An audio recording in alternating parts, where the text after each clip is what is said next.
Bismillahirrahmanirrahim. Walhamdulillahi Rabbil Alameen. Wassalatu wassalamu ala Rasulillahi wa ala alihi wa sahbihi ajma'in wa ba'd. So we're here on page 98 from the Believer's Handbook for Seeking Knowledge. Page 98, the last paragraph of the page, inshallah. We're continuing on in page 4. Alright, so I said, Bismillah. I also began during this time to start memorizing some of the small matun, the pocket books, I guess they translated as. The small matun, obviously, these are for the basics of all the sciences of the religion that you have to study in. So every science it has, and I put this in the back of the book for anybody that wants to check it out, because in the back of the book I gave like the whole, like this whole basic program type thing of every science and what you should memorize, what you should study, the main books that you should be familiar with. And so you can go back and check that, inshallah, in the back of the book. So all of these, so I started memorizing some of the small matun, the pocket books that we needed for the lessons. I began first by memorizing al-usul thalatha, and obviously that's because it's the easiest. It was the easiest at the time. Everybody was memorizing. The children were memorizing it, so the child can memorize it, and a woman can memorize it. And I was like, well, Allah musta'an, I can't be the one who doesn't memorize it. So that was one of the things that everybody memorized al-usul thalatha. Everybody. The kids used to get up and recite it in front of the sheikh. Kids that were younger than my son Hassan used to stand up in front of the sheikh and recite the whole entire metam from their memory. So this is something that everybody did. And I said I would read the entire metam every day while I was memorizing it. And I would read each excerpt that I was memorizing at least 300 times. So what I used to do with every single metan before I started memorizing it is the very first thing is I would take my little cheap Casio watch that everybody had in Damaj at the time, and I would time how long it would take me to read the book from the beginning to the end.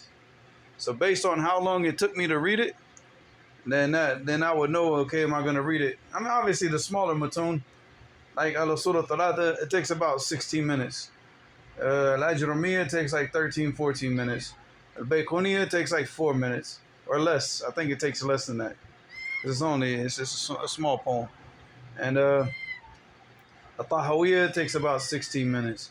Al-Wasatiyya, something like Al-Wasatiyya, takes longer. It takes like about 36 minutes.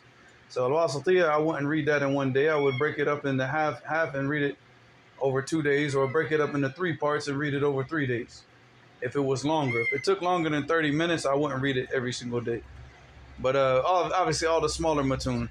The longest, I think the one metan that probably took the longest was Al-Arba'in al-Nawawiyya, which took, if you read everything in Al-Arba'in, it takes about 24 minutes if you're reading it at a decent pace. If you're reading it slow and choppy and real elementary reading, then it's probably going to take you 45 minutes. But I mean, just at a decent, smooth pace, like 24 minutes. So that's what I would do. It's like as I was memorizing al-usul thalatha, I would read it every day once. I would read the entire metan from the beginning to the end one time. And then after that, I would start focusing on that little piece that I'm memorizing. And I would take that one little piece and read it 300 times. I only did that probably for the first half of the book, because by the time that I got to the second half of the book, I'd already read the book so many times because I've been reading it every day. So by the time I got to the second half of the book, I just started memorizing everything like after maybe 20 or 30 times. But in the beginning, I was reading it a lot. So he said by the time I finished memorizing al-usul thalatha, I had read each page close to 1,000 times. Close to 1,000 times because I read it every day all together, and then reading each page 300 times, and then also just the revision, because there's other times that I would read it. Like maybe I'll just be walking to the dars and I'll just be reading I'll just be reading like chapters out of Usul Thalatha just to revise it. So at least 1,000 times. That is not an exaggeration. And you can ask anybody that lived close to me at that time, because they had to listen to me repeat the page over and over again, because I used to read out loud. And because the rooms are all close together, all my neighbors got to listen to me just sit there and repeat that thing over and over and over and over again. All right. I did the same for every metan that I memorized. The next one was the 40 hadiths from Al-Imam Al-Nawawi. And I didn't really memorize al-Usul al-Thalatha, then I memorized al-Arba'in. No, I was doing them together. So I would literally read like al-Usul al-Thalatha in the morning.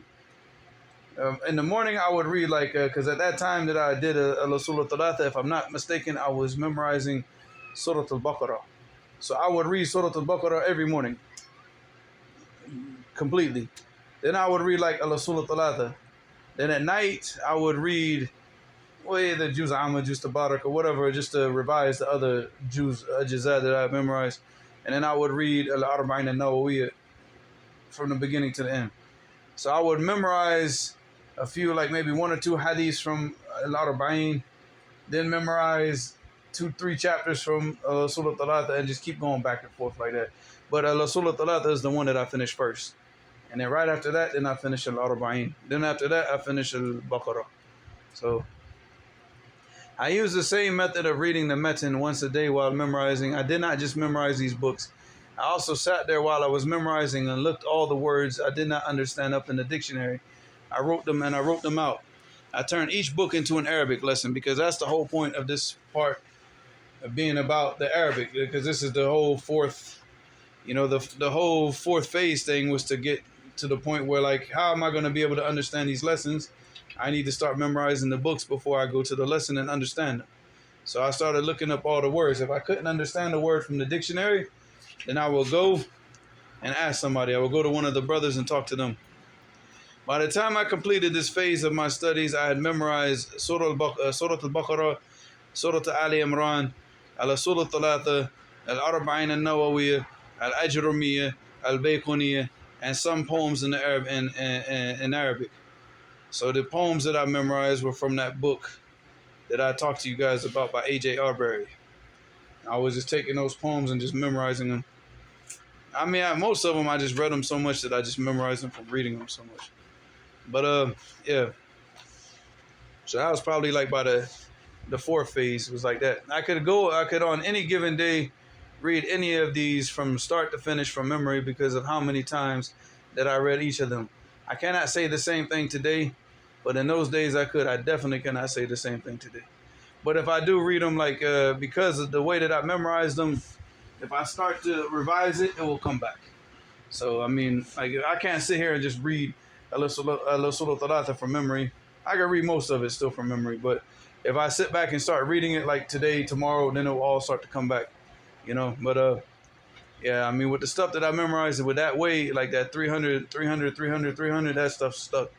The stuff that I started memorizing later on, it was very, very, like I memorized Al-Qawa'id Al-Arba' when we were taking the class.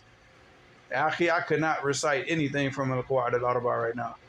Nothing, because I memorized it so quickly, just for the class. And the same thing with Nawaqid al-Islam. I memorized because the metin's like, it's 2 pages. So I just memorized it when we were doing the class, and by the time I finished the class, I just forgot it. And I didn't have it memorized the way that I had this other stuff memorized. So, that it's very important. The way that you memorize, if you want to keep something, you need to memorize it like you're trying to keep it. Then I said, when I finished everything which I mentioned, I decided to I no longer required the classes with the brother that helped me out so much. So I began really seeking knowledge. I would say altogether, I was busy with all the aforementioned for the first 8 months that I was in Damaj. All right, and this is a true story. And of course, why would I put a story that's not true in this book? When I first sat with Abdul Hakim, I had already drawn up a calendar because we didn't have calendars. So I took pages out of a notebook and drew up the calendar, based on after Ramadan. So I got to the Maj, it was in November, late November. And it's Ramadan. So we weren't going to start the class until, I don't know, let's say like mid-December. We're going to start the class. So I started the calendars from December. So I December 2000, 31 days. And I drew up the calendar. I drew up the calendar for December, January, February, March, April, May, June, and July. Those 8 months. Because why did I choose 8 months? I don't think I mentioned it in the book. The whole time that I was on the plane, I just remember Fareed always telling us that the dua of the musafir is mustajab. You know, that the dua of the person who's traveling is answered. I didn't know the hadith at that time, but I just remember Fareed always saying stuff like this. So I said, okay, I'm on the plane for 19 hours. So what am I going to do? I'm going to sit there for 19 hours. I'm going to make dua because I had no books with me, no nothing, no companions. So I just sat there and made dua for 19 hours. And one of the main duas that I kept making over and over and over again was, oh Allah, let me get the Arabic language in 8 months. You know, don't let it take more than 8 months. Let me get the Arabic language where I can understand the Sheikh in 8 months. That was the whole thing. So that was the whole 8-month thing. So this is the story when Abdul Hakim, he was, before the class started, he came to visit me in the room. And we were sitting down talking in my room, and this is the conversation that happened right here. So I said, when I finished everything which I mentioned, I decided I no longer required the classes with the brother that helped me out so much. So I began really seeking knowledge. I would say together I was busy with all the aforementioned for the first 8 months that I was in Damaj. When I first sat with Abdul Hakim, I had already drawn up a calendar by hand and hung it on my wall. I wrote out 8 months. One day, Abdul Hakim was sitting with me in my room, and I showed him the calendar. I told him, this is how many months you got to get me speaking Arabic. To which he replied, and he, you know, because anybody that knows Abdul Hakim, he's got this like way of like laughing. He's like, come on, Akhi, you gotta do the work. And that's why he did it just like that. You know, he's like smiled and like, you gotta do the work, Akhi, you gotta do the work. So I was like, he said, Akhi, what did I say? He said, this is how many months. He said, to which he replied, Akhi, I will teach you, but you have to put in the work. I then told him, don't worry about me putting in the work because I'll do that. Just get me speaking Arabic in 8 months. And that was basically the gist of the conversation. And alhamdulillah, we kept our word to each other. May Allah bless the brother Abdul Hakim and his family for all the assistance he gave me in my studies. What are you, and there you go, and the dua was answered. So I wouldn't say in Arabic, I was like perfect in Arabic at 8 months, but I got to the point where I didn't need his class anymore. Let's see. He might be looking for his brother, I don't know. Nah, take him out.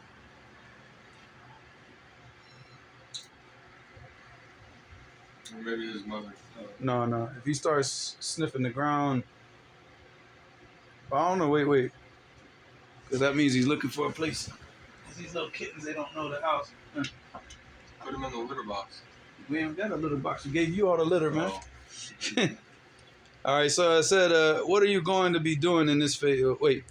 What are you going to be doing in this phase other than reading books and memorizing like a madman? You will be focusing on the Arabic dictionary, but you will not have the level to just stop using handswear, at least not yet. You're going to use the Arabic dictionary first, and then you will check each definition and handswear to make sure you understood it correctly. So that's the most important thing. So you have the handswear, you're like reading a book in Arabic. You see a word that you don't know. Now, in the past, your first instinct was to do what? Dictionary. Go to the handswear because it's in English, and that's where you feel comfortable. That's your safety net. Nah, this phase is about doing away with the safety net. You know, now you've gotten to the point where like you can do the little tight rope. What do they call that? The high tight rope. What is that thing? Now you're doing it without the net. You've done it enough with the net. You saw that you can't fall. You know that you're not gonna fall. So now you're gonna take the net away. That safety net's gone. But the safety net's still there right now. But the whole point is you want to gradually what? Get rid of it. So the whole point is now you're going to start to train yourself to do what? As soon as you see the word. Now 9 times out of 10 when you go to the Arabic dictionary in this phase, you are not going to understand the definition. 9 times out of 10. But the whole point is to go to in fact, you're going to end up with more words because you're going to look up one word in the Arabic language. You're going to look it up in the Arabic dictionary. Now, they're going to give you the definition of that word in another word in Arabic that you don't know also. So now you have to do what? Now you got to take out the handswear and look up 2 words instead of 1 word. So what happens now is your vocabulary starts to increase a lot. And then eventually you start that safety net becomes less and less and less. And you start to understand 50% every time you go to the Arabic dictionary. By the time you can understand 65, 70%, then khalas, you don't need You'll go to the hands where only when you're trying to find, like the only time that I use the hands where now is when I'm trying to find out how to say it in English. So now it has the opposite effect. Safe. That's it. You take that one out too. He's trying to get out, but you got him blocked in. Take him out. All right, so going back to this. So, but you will have to, you will not have the level to just stop using the hands where, at least not yet. You're going to use the Arabic dictionary first, and then you will check each definition in hands where to make sure you understood it correctly. And even if you think that you understood it, you still go back to hands where. Why? To double check. Yeah, to make sure, because the worst thing that people have always done is to think that they understood something and just run with it and then go out and teach what they think they understood. How many people of deviance, that's how they got their start in misguidance. They got their start in misguidance because they thought they understood something. You always go back and double check. And then once you see that when you're double checking a lot, so many times, like 20 out of 21 times, you're getting it right, then khalas, you can start to, back off of the English dictionary, inshallah. You have to do you will have to do that until you are confident enough to drop the hands where completely. Well, not completely, because you will always run into a definition in the Arabic language and the Arabic dictionary in the next phase that might require you to go back to the hands where, but that should be a rare occasion. Yeah, I mean, it'll probably take you about 4 or 5 years before you never, like, you just khalas, where you, because you got to understand, man, you're doing a whole lifetime worth of the Arabic language in what? In a year, 2 years? Yeah, these kids nowadays that are like, they grew up and they speak Arabic their whole lives, they don't even know how to use the dictionary. They don't. If you handed them the dictionary, they don't even know what to do with it. You tell them to look up a word, they wouldn't even know where to start. Seriously. I mean, this is like probably more than 90% of the Arab kids that grew up in the Arab countries, they don't even know how to use an Arabic dictionary. And in fact, I would be so bold to say probably like 75 to 80% of the kids today, and that's really being generous because I think it's more, have never used an Arabic dictionary. Never. The only Arabic they know is what they were taught in school and what the teacher, whatever definitions the teacher gave them. So you being able to do that within a period of 5 years, let's say, a period of 5 years that you can take and only go to an Arabic dictionary, you've surpassed the Arabs themselves, the majority of the Arabs, because they don't use it. The only people that are buying Al-Qamus Al-Muhit, Al-Mukhtar Al-Sihah, Misbah Al-Munir, Lisan Al-Arab are students of knowledge that love the Arabic language. Other than that, come on, man. Like I'm telling you, just go to take an Arabic dictionary, like a standard Arabic dictionary, something like Al-Mu'jam al-Wasi, something like that. Take it to the masjid where all the Yemenis are, hand it to the shabab, hand it to the young kids, and tell them, look up this word for me in this Arabic dictionary and explain to me what this word means. Yeah, they won't. I'm telling you, you'd be shocked. They've probably never seen an Arabic dictionary before in their lives, the majority of them. So, just to be able to do that in 5 years, is a huge accomplishment. A huge accomplishment, because now you've reached a level of collegiate Arabic. You're not, and you did that in a period of 5 years. That's a huge accomplishment. So, I mean, obviously there's going to be some weakness, but you have more time to fix that weakness. Like our weakness was because we were sitting in Damaj and everything that we did was deen. So we didn't have, like, if I turned on like the news, like I'm listening to the news in Arabic, yeah, I'm lost. I have no clue what's going on because this is not the Arabic that we studied. It took me a long time to like sitting down and like listening to the news in Arabic, forcing myself to try to understand what they were saying, or reading the newspaper in Arabic to try to understand what was going on. That was a whole nother lesson, but that took time later on when I wasn't in Damaj. And that's mostly from getting in conversations with Yemenis. They're all on, obviously they're not deen oriented. They're just like what? They read politics, they read news, and they listen to news. So that's all they're going to talk about. So they're going to use those words that you see in the news. And then I had to ask him, well, what does that mean? What does this mean? And then khalas, over time, then I start to understand. Like if I sit down and, read the newspaper, I can understand it. But that's a whole nother language. It's a whole nother thing. So our thing was, our exposure to the Arabic was limited to what? To only Deen. I could sit here and understand Bukhari, understand the Matun, understand what's going on in the, Fath al-Bari. But you have me a newspaper and I'm like, man, what is these idiots saying? I have no clue. It's like they're speaking Chinese, you know.